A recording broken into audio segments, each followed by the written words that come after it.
मंगल पोराला कडेवर घेऊन झपाझप पावले टाकत बांधावरून निघाली होती। सूर्य केव्हाच मावळतीला आला होता। आज दसरा असल्यामुळे मंगल गावातील ग्रामदेवत व दुर्गामातेच्या मंदिरात गेली होती। दर्शन झाल्यानंतर मंदिराच्या बाजूच्या सभागृहात महिला मंडळाचा कार्यक्रम सुरू होता। ती एक बाई भाषण देत होती। ते ऐकण्यासाठी इतर महिलांप्रमाणे तीही काही वेळ थांबली होती। त्यामुळे वस्तीवर परतायला उशीर झाला होता। तोंडाला कोरड पडली होती। ती धावपळ करीत घरी पोहोचली। मेघा अंथरुणावर पडून होती।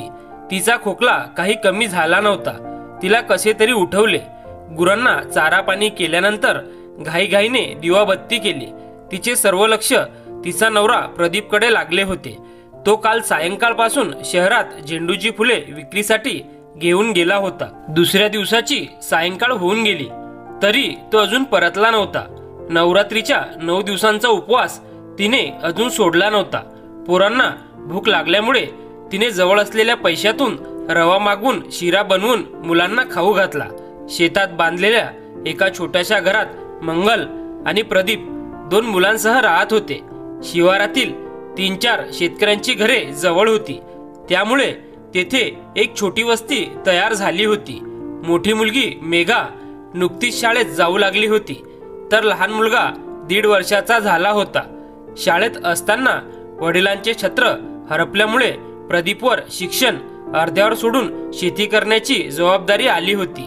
लहान वयापासूनच त्याचे कष्ट सुरू होते। अवघे 2.5 एकर क्षेत्र त्याच्या वाट्याला आले होते। एक विहीर मात्र दोघा भावांच्या समान हद्दीवर होती। तिचे पाणी ते आळीपाळीने वापरत होते। उन्हाळ्यात मात्र विहीर तळ गाठत असे। त्यामुळे अर्ध्याहून अधिक क्षेत्र रिकामे ठेवावे लागत होते। ज्या थोड्या क्षेत्रात कसेबसे पीक आले तर त्यांना योग्य भाव मिळत नव्हता। पिकाचा संपूर्ण खर्चही निघत नसे। त्यामुळे बँक व सोसायटीचे कर्ज 2-3 वर्षापासून थकीत होते। उसने पैसेही अनेक लोकांकडून घेतले होते। ते आता तगदा लावू लागले होते। दुकानदारानेही पहिली उधारी चुकती केल्याशिवाय किराणा देण्याचे बंद केले होते। चारही बाजूने प्रदीपची कोंडी झाली होती। जून महिना कोरडा गेला होता। जुलैमध्ये थोडाफार पावसावर पेरण्या झाल्या होत्या, मात्र त्यानंतर पावसाने मोठी दांडी मारली।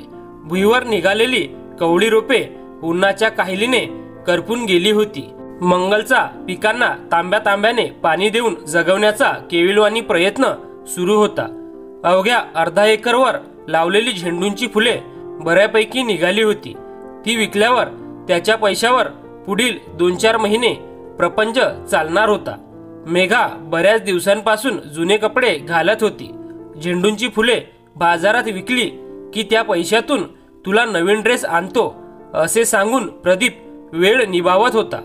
आज बाबा आपल्याला शहरातून नवीन ड्रेस वह्या पुस्तके आणतील या आशेने मेघा देखील आईप्रमाणे रस्त्याकडे डोळे लावून त्यांची वाट पाहत होती।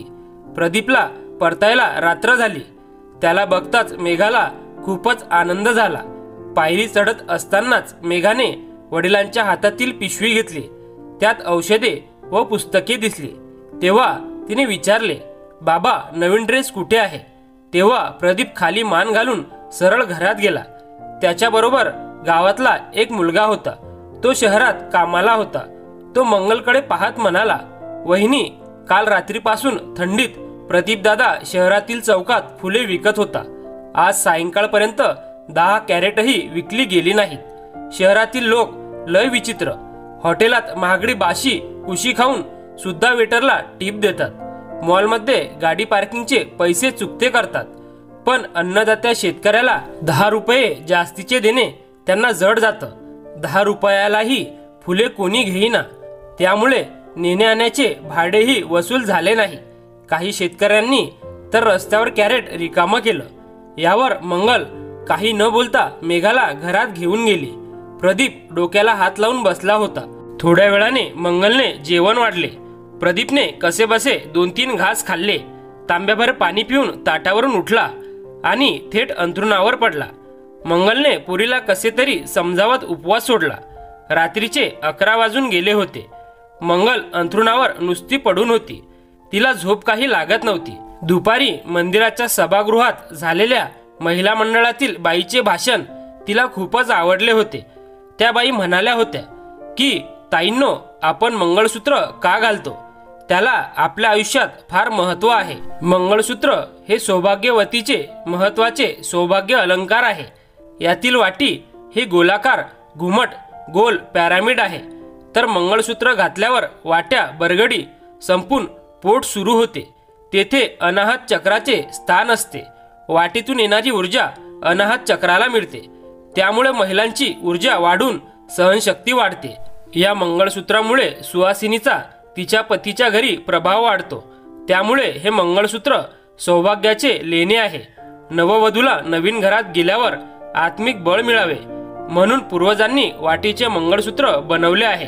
हल्लीच्या मुली मंगळसूत्र म्हणजे काहीतरी आपल्यावर लादलेलं आहे अशा समजतात.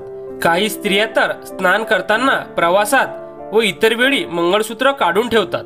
असे करणे अतिशय चुकीचं आहे. मंगल आपल्या मंगळसूत्राकडे बघत होती. कर्ज झाल्यामुळे प्रदीपने किती वेळ हे मंगळसूत्र गहाण ठेवण्यासाठी मागितले होते, मात्र तिने साफ नकार दिला होता.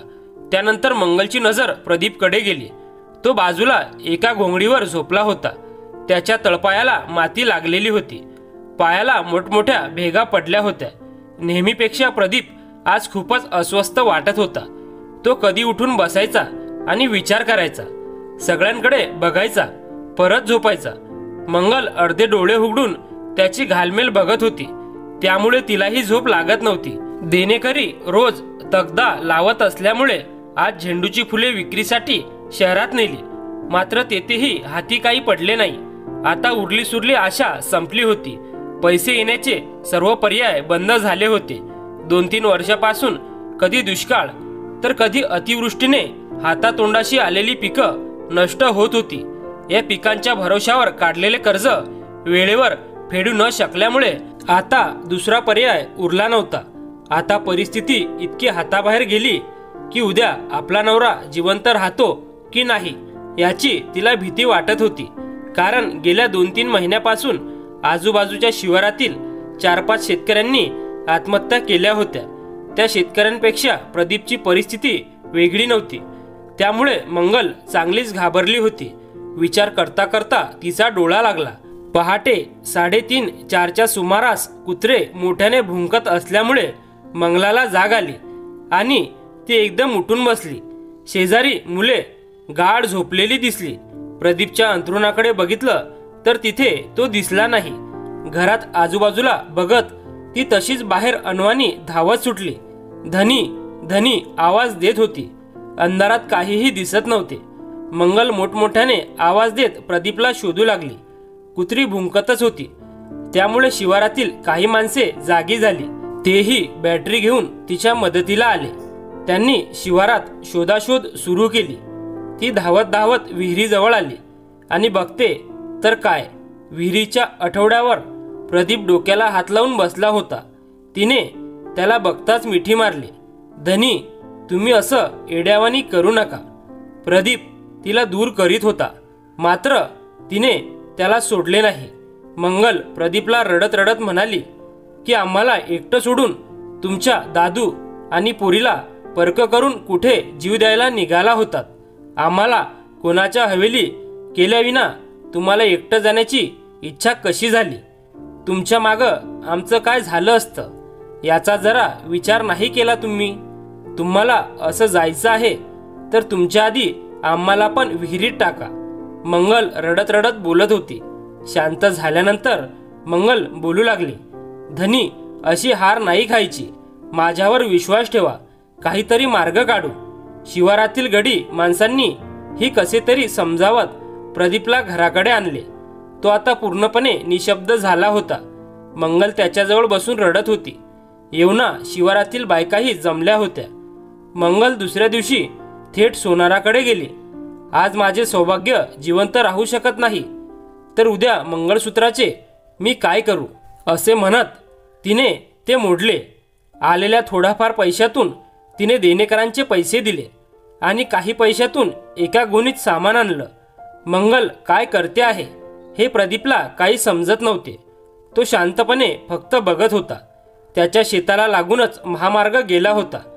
त्याच्या लगतच्या जागेवर मंगलने प्रदीपच्या मदतीने मातीची भर टाकून जागा सपाट केली. तिथे एक टेबल टाकला. घरातील 2 खुर्च्या ठेवल्या. गोणीतून स्टोव, चहाची किटली, ग्लास व इतर साहित्य काढून ते टेबलावर मांडले. एका पुष्टावर टी स्टॉल असे लिहिले. स्टोवर चहा केला. दिवसभर ग्राहकांची वाट पाहिली, पण कोणीही आले नाही. 2 दिवस झाले एकही वाहन थांबत नव्हते. मंगल चिंतेत होती. तिसऱ्या दिवशी तिने भावाला फोन केला. सर्व हकीकत सांगितली. तिचा भाऊ जवळच्या एका मोठ्या गावातील ट्रान्सपोर्ट कंपनीच्या गाडीवर ड्रायव्हर होता. दुपारी तो गाडी घेऊन आला. त्याच्याबरोबर 3-4 ड्रायव्हर मित्र आले. मंगलच्या चहाच्या छोट्या हॉटेलवर पहिल्यांदाच गर्दी झाली. मित्रांनी चहाबरोबर भजी आणि मिसळपाव विक्रीसाठी ठेवण्यास सांगितले. त्याप्रमाणे तिने दुसऱ्या दिवसापासून नाश्त्याचे पदार्थ ठेवण्यास सुरुवात केली.